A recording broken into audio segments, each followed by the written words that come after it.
Hey, everybody, and welcome to another episode here. Tribal Trades coming at you, the daily show here from beautiful, I was going to say sunny Florida, but certainly somebody forgot to turn the sprinklers off, and we have had a lot of rain here. But hey, listen, wherever you are tuning in from around the world, I do want to welcome you to the channel. Thank you for tuning in.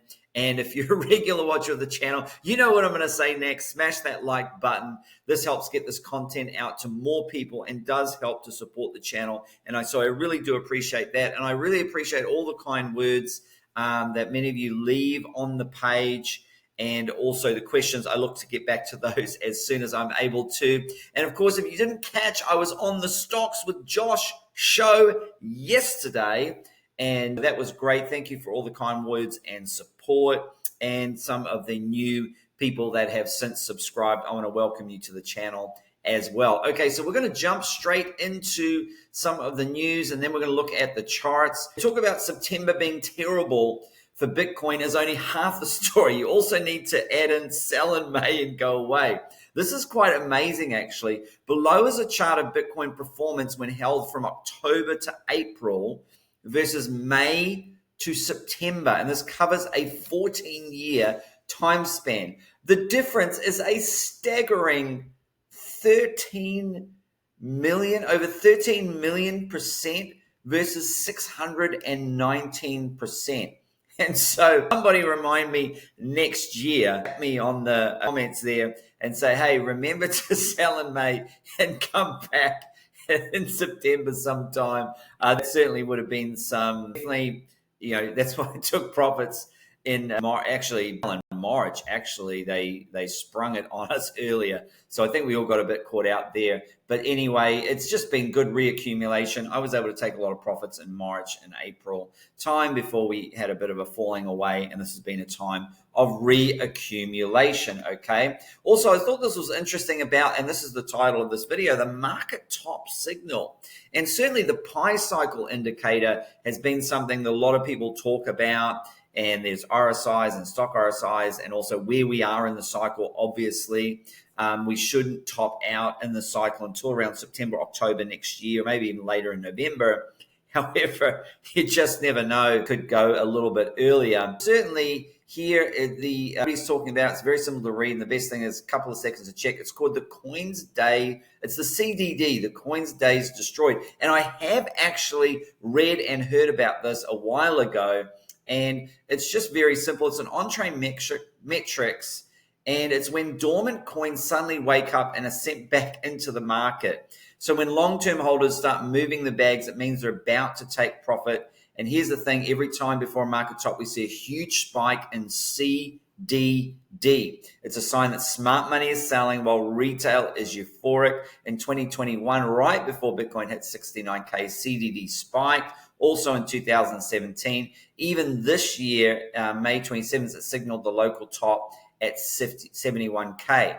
Right now, we're nowhere near there yet. But when you are, you've got to be ready to take profits. So the CDD, so that's something that we will keep an eye on, and I will update you if we start to get up near that with the CDD metric there. So I thought that was very interesting. Also, the Ethereum had their second day of net inflow. This was about after 7 or 8 days of outflows. And of course, Ethereum ETF finally saw some love and finally saw some bullish inflows. The Ethereum ETF so far has been an utter train wreck since the launch of the ETF. The Ethereum price has absolutely tanked. And so it's good to see some good news there for some Ethereum holders there. Now, as far as Bitcoin goes, in a shorter term, small time frames here, we've got bearish divergence is playing out on the 1 hour. You can see on the hour time frame. I did miss this actually, and I woke up this morning and go, where is this bearish divergence? Which time frame?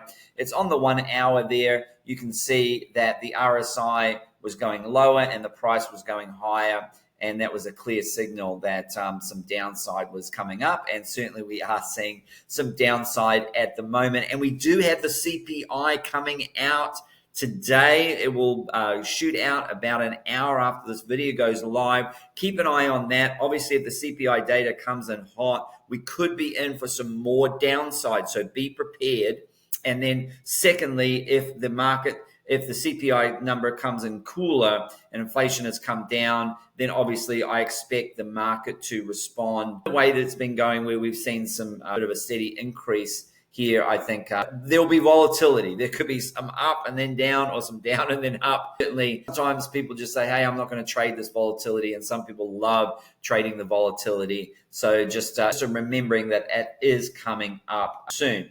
All right, and then we've got the 200 EMA on the 4-hour. Certainly, if you're under the daily 200 EMA, it's bearish, but it can generally be a good place to accumulate. And you can see that the 200 EMA and the 200 simple moving average are very close together. I go off the 200 EMA, and I do that because you can look at it on different time frames. It actually moves around, and also secondly, it takes it puts more weight on more recent price action. And I do think that more recent price action is more important than what happened about 150 or 100 200 days ago or whatever.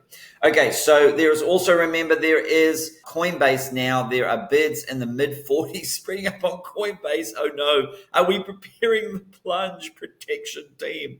And certainly we do know that bids in the mid-40s, there is a $7 million buy orders at 49,900. But now there's some more bids springing up on Coinbase. So hopefully that is just spoof orders. Spoof orders is to make you think that it's going to go down there, and then they remove them later. Let's hope those orders that get hit. Although some of you I know are going, no, we want lower. I want more time to buy the dip. I want more time to accumulate. I think you've had enough time. I think the time is now to move the market up. Will the September 6th low hold is the question. In the comments, let me know.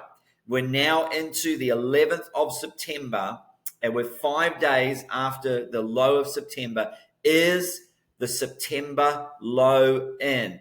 Vote in your comments below. Tell me low is in 6th of September, or do you think Bitcoin will go below the September 6th low? I want to know what you think is going to happen for the rest of September, okay? And remember, we do have that CME gap around about 52.9 thousand, between 54,000 and a half there as well. There is a CME gap up above at 62,000. These do tend to get filled, and they do tend to get filled sooner rather than later. Just more recently, in the last 6 months, they've all been filled. And they all been filled within a fairly soon time frame. Obviously, it's been within that 6 month period. So it'll be interesting to see if we do come down and fill it soon, or whether Bitcoin does actually take up. Some CME gaps can take some time to fill, by the way.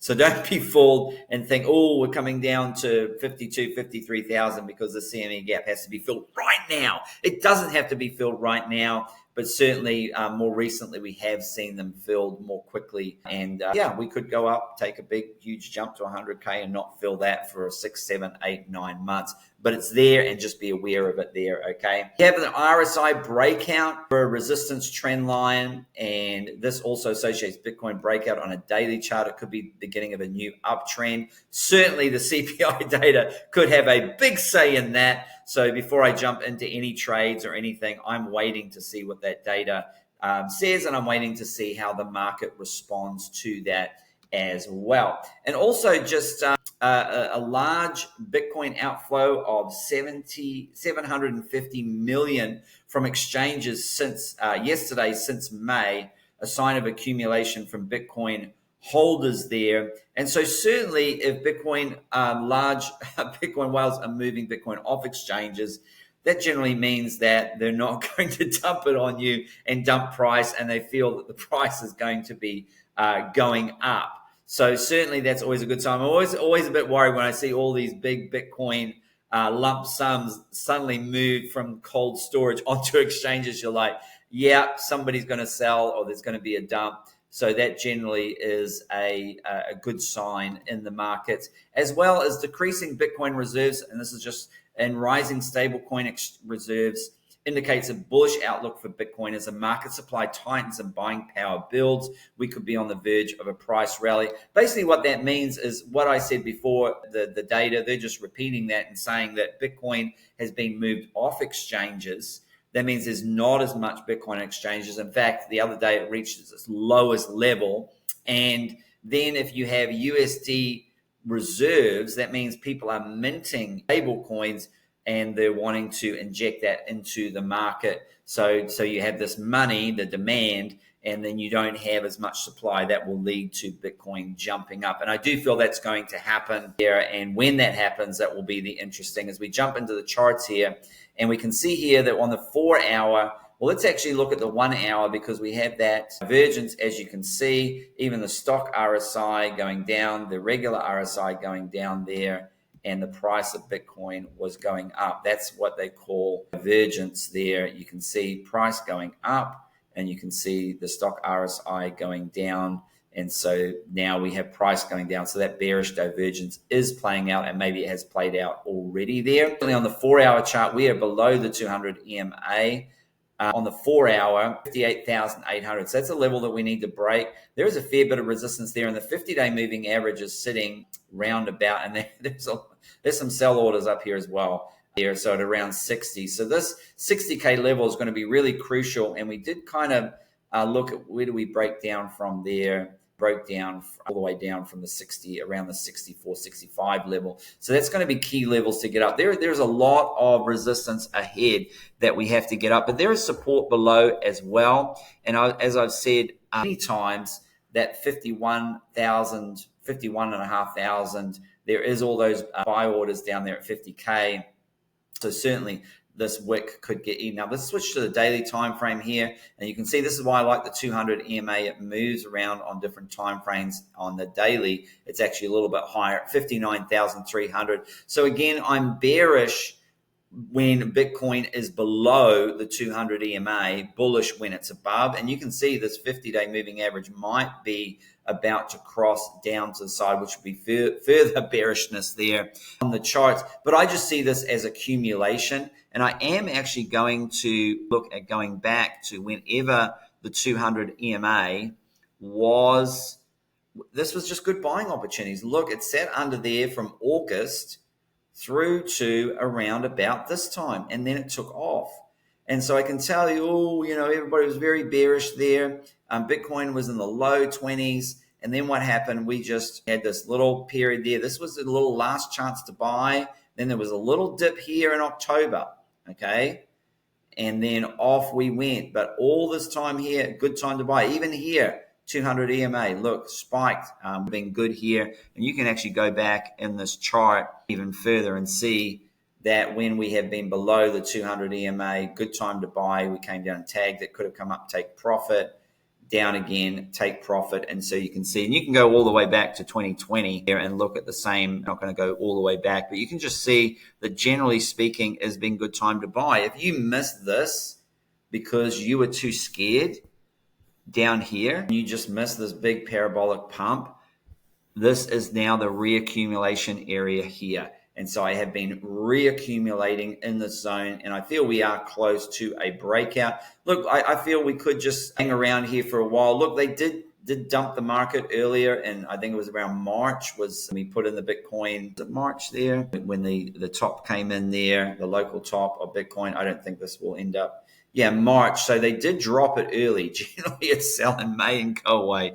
This time it was sell in March and go away. That was a little bit rough. It could get sent early. Just have to be ready. And like I said, I asked you guys to vote in the comments. Just remember that in the last 3 halving years, the September low in 2012, 2016, and 2020 have happened on the 2nd of September, the 2nd of September, and the 8th of September. So if history repeats, and it may not, but if history repeats, then the 6th of September would be the low, because it would be within that first week or first 8 days of September. But maybe we will see that September 6th low breach. I want to hear your comments on there. I want to hear your thoughts about that. And certainly check out the CPI data. That's coming up in about an hour or so. My altcoin show is also going to be coming up at around about 5 hours. I'm going to look at pushing that out at around about 9 a.m. Pacific Standard Time. and around about 12 o'clock Eastern Standard Time. You won't want to miss that show. Check that out. And again, I appreciate all of your support. And of course, as always, until the next episode, happy trading.